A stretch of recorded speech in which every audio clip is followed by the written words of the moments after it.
To help us understand a little better, let's talk to Doctor Trevor Ngwane, who is the Director for the Centre of Sociological Research and Practice at the University of Johannesburg, and he joins us via Zoom. Good evening to you and welcome, Dr. Ngwane. Some of the sentiments we heard there: what did he die for? The community is leaderless. You've done extensive work in informal settlement communities. From an outsider's view, a lack of effective policing and access to justice seem to be driving this kind of action. But what have you learnt that will help us understand what leads people to resort to this? Thank you for having me. Well, a place like Diepsloot should not exist in the first place.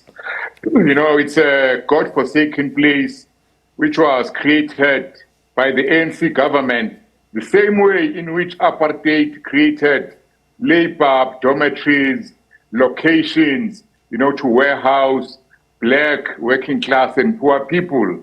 It's a place where there are no real prospects for jobs, where people are overcrowded, where people have real limited options to create a better life.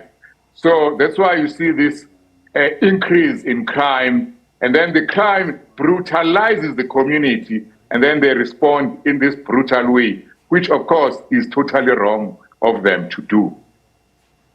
What about the police's role in all of this? There seems to be both an obstacle and an opportunity then.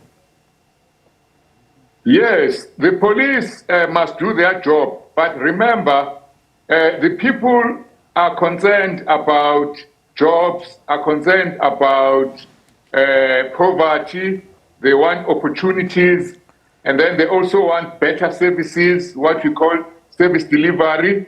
And then when the people protest and demand those services, usually the police are sent in to quieten them down, go and stop that protest. So the police itself is discredited in the eyes of the community. Also, as you know, when we talk of the rich getting richer, it means that a place like Diepsloot will have lesser services than, say, Dainfen, which is a millionaire's acre next door. So it means even if they call the police, you find that there is no van for the people of Diepsloot. Police take time to come. In fact, police even avoid patrolling there. So yes, the police are responsible, but it is the government which is failing, because it is failing to address the underlying causes, which is poverty, unemployment, and inequality. That's a really sobering picture that you're sharing with us there, and it's not one that we're unfamiliar with. It's one, Dr. Ngwane, that we have heard over time. Whenever Diepsloot has flared up around service delivery issues, whenever we've played this kind of story from communities across the country where there is vigilantism or mob justice, these similar themes come up. Let's perhaps go to this. In the story, we played families who believe, well, a family who believed that their relative, their loved one, was wrongfully attacked. They're grieving. They feel a double injustice. How often have you encountered such experiences? Yes, remember, we are one people. You know, those criminals who live in our communities, they are our children, often our brothers and sisters who are unemployed. Some stray, you know, maybe going to drugs or crime because of desperation. But I think in this instance, very young people were killed. I think Katlego was maybe 19 years old. So it is almost as if we are killing our own children. So this is amazing. Instead of organizing to find solutions to give these children, our children, a future, our response is to send them to jail and then, as mob justice, to kill them. So this shows erosion of a sense of community. It shows an erosion of a total breakdown of the social fabric.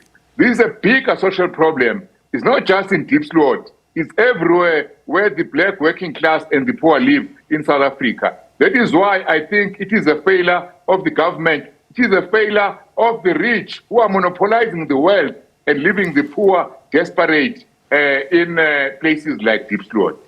It might seem, almost trite to ask, well, what is the solution, given, as you've said, this is systemic and it's also historical.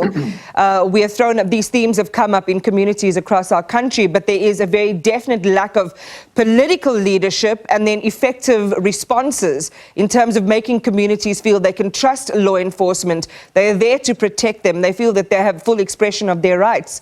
But where to from here? Yes, so many problems are consequences of the failure of the government of national liberation to effect a program of redistribution of wealth. So the land has not come back, the wealth has not come back. Those who were rich under apartheid have gotten richer. Only a few among black people, a small elite, have become millionaires. Even the black middle class is getting poorer these days. So it's a political problem. It requires a political solution. I think the country needs mass mobilization, behind the demand for redistributing the wealth. We must stop the hardship and suffering. This is a system of racial capitalism. This is what apartheid was about. Looking down on the black skin. Black people deserve less. They deserve to be exploited. And I must say, that the first step, of course, to this mass mobilization, because we're a democracy, the elections are coming next year. I think it's time to get rid of the ANC. Maybe if we have a different situation, it will be a challenge to ordinary people to try and find alternatives to the kind of society we're living in, because simply we cannot continue in this manner. Certainly warrants, again, a deep discussion. But thank you for taking us into some of the deep and complex dimensions to the story. It's not just a headline where a community resorts to action like this. It's embedded very deeply, as you say, in the lived experiences of people who might have felt excluded and have felt excluded for a very long time. Thanks for your thoughts and your insights tonight. We appreciate it. Dr. Trevor Ngwane, who is the Director for the Center of Sociological Research and Practice at the University of Johannesburg. And that really is the nub of our question tonight.